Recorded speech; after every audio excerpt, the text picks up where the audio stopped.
All right, so up next we're going to talk about another sequel film. We saw 22 Jump Street, which returns Channing Tatum and Jonah Hill as Jenko and Schmidt. This time they are undercover as college students. They are sent to the fictional MC State to investigate a new drug on campus called Wi-Fi, which the spelling of that is quite comical. No, tell them what it's about, why it's called. It's work hard, yes, play hard, yes. Right, so they are sent to investigate this new drug before this drug spreads to other schools and becomes a nationwide problem. Jenko and Schmidt realize just how different they are while they're undercover, and from there the partnership is put into question. There are quite a few funny moments throughout the film, but for me, at least, the best laughs come from the two working together and feeding off each other. Some great performances by Ice Cube and Peter Stormare as Ghost add a little something extra. And having not seen the first one, I honestly had no idea what to expect, and actually came out pleasantly surprised. I was actually kind of annoyed at the thought of seeing this movie when I hadn't seen the first one. I had no interest or desire to see it. And by the way, this was the listener choice of the Yes. week for us to review. So This was, so hence my slight annoyance. I was like, I don't want to see this freaking thing. Like, and I have nothing against the actors or anything. It's just that based on the previews I had seen of the first one, it just wasn't something that I was dying to go see, and therefore no interest in the second one. So, I kind of did like the stubborn teenage thing, like, Mom, I don't want to do this, but I went and saw it, and I actually really liked it to the point where I now want to see the first one just because. Not because I need to, because as you mentioned, a good sequel can stand alone, and I feel that this definitely fits the bill in that respect. I liked that they did, 21 Jump Street was a TV show. So with this movie, the first couple minutes they did this previously on 21 Jump Street, like they do at the beginning of an episode of a TV show. So it gave you kind of like a little flash montage of what happened in the first film, which I felt was sufficient enough to kind of bring me up to speed, to know kind of what happened, to know some of the players, so that this time around I wasn't like, who the hell is that? Or what the hell are they talking about? yeah. And I also loved that this film did not take itself so seriously. Like, it made fun of itself in some senses. A lot, actually. A very self-aware film. For sure, yeah. Sequel. And, all of the performances were great. Just overall, I really liked it. I don't really have any complaints about it. I've got some complaints about it. Of course you do. Hit it. Well, I came into this film kind of expecting something along the lines of Neighbors. And you'll notice that I'll reference Neighbors quite a bit because that's my benchmark for low. But I did kind of expect something like that, really raunchy, really heavy on drugs and stuff like that. But again, like you, I was pleasantly surprised that while there were those kinds of jokes in there, they didn't harp on those jokes to the point where it got like, oh god, like, okay, I get it, I get what you're trying to be, and if you're just going to keep rattling off these jokes, it's not going to be funny for me.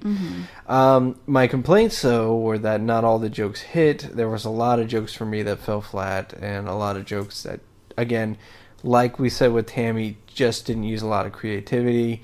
They went for low-hanging fruit with a lot of them.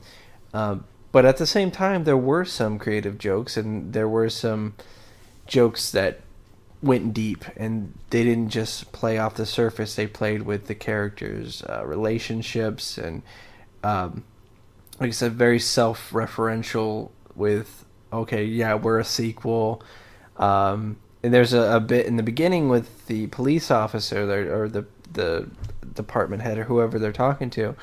They're talking about, okay, you guys are going to go undercover again, and we're going to give you double the budget, and because that's going to make it more successful. And they're referencing the actual film. It's like, we're going to do this again, we're going to give you a bigger budget, it's going to be exactly the same. Yeah, exactly Right, exactly. So it's funny in that, but even those jokes kind of dragged on way too long, and it was like, okay, yeah, it was funny for the first 2-3 minutes, but now it's kind of getting to the point where we get it, move on to something else.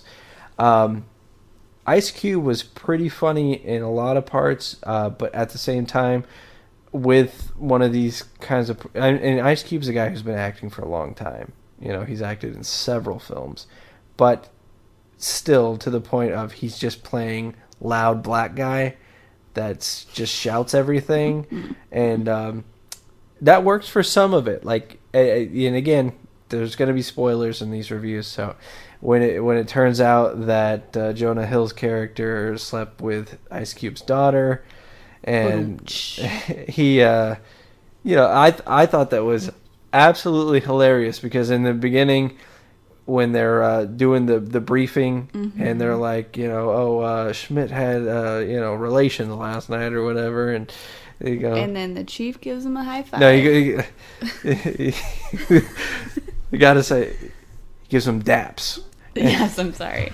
And so it was so funny when you make this connection. It's just like, oh, he gave him daps. Okay, and Channing Tatum's Janko's reaction to it, he literally is laughing. He gets up, he's running around the whole office, and he's like, "Oh my god!" And then he's like, "Oh, this is serious. I'm sorry." Right, exactly. It's there are very funny moments like that again aren't too deep, but they actually do elicit kind of almost like a roaring laugh, And I wasn't in a very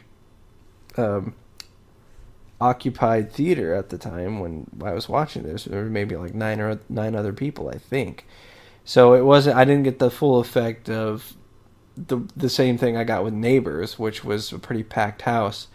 But that stuff was funny for me, and I don't care if it was necessarily funny for everybody else. But I was laughing a lot during that movie, which again surprised me because,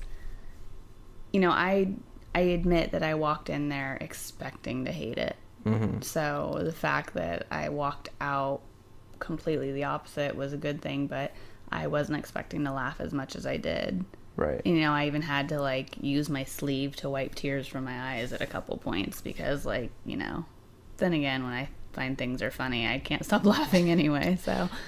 Right. I think there were one or two things where I kind of wanted to continue laughing beyond the joke, but kind of held it in because I didn't want to ruin anybody else's time. But if I were watching that at home, I'd probably still be laughing at it 5 minutes deep into after it was over. I did think the plot got lazy in the third or the third part, with just the way it all wrapped up and going to Mexico, and I just. Spring break. It was a way to go and everything, but then it just got to the point of, okay, they're going to use a lot of these gags of course they're going to show a lot of young men and women, and they're going to bikinis and dancing. They're going to spend a lot, way too much time on that, and they're going to play some trendy song in the background, and so it's going to look like a music video. Did they play a trendy song? I'm sure they did. They played a few trendy songs, especially in the beginning when they were reintroducing the two characters and they were doing their gun poses and the whatnot, but the great thing about it all was that Hill and Tatum had a very good chemistry. They did have really awesome chemistry, and like I said, my favorite parts were when they were feeding off each other. Right, because it was like, okay, this guy's the smart guy, this guy's the dumb guy. So, okay, you can get chemistry out of that. But it was more like these guys have spent time together outside of this film, and they know they can go to certain places with each other, and that they'll get it, and that they'll be able to respond with something that's actually funny. Right. And, I love that, like you were saying, that, they work together and been together outside of it and everything.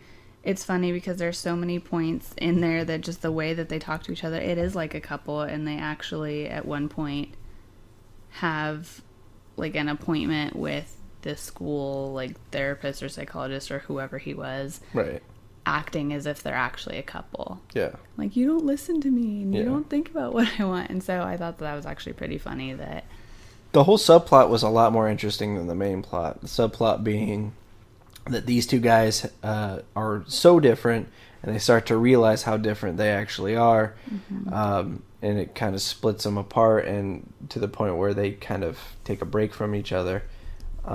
Even so much as questioning if they even want to be partners anymore, or if they even want to be cops anymore. Right. So that whole subplot was that's the movie for me. This other plot, which is I think why I said the third plot to me, or the third part to me, got lazy, is because it was about a part of the movie that needed to be wrapped up and everything, and it was the main thing. You know, it's set up in the beginning, it has to be finished in the end.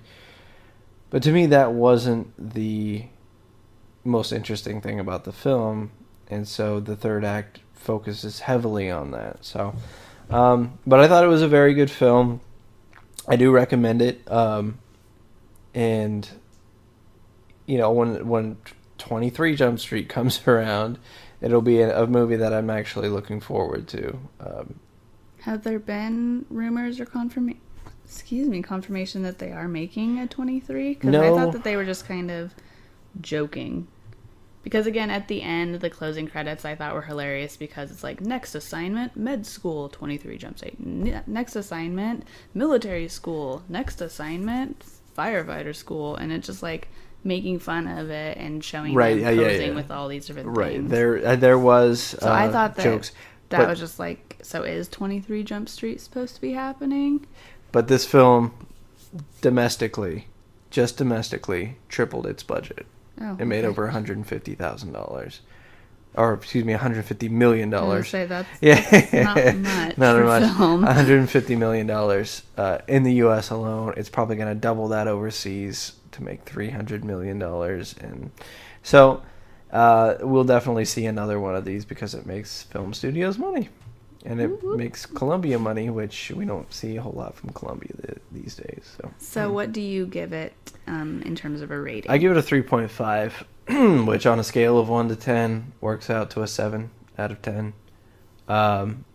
Which the IMDb rating right now is a 7.9, so I'm not too far off from that.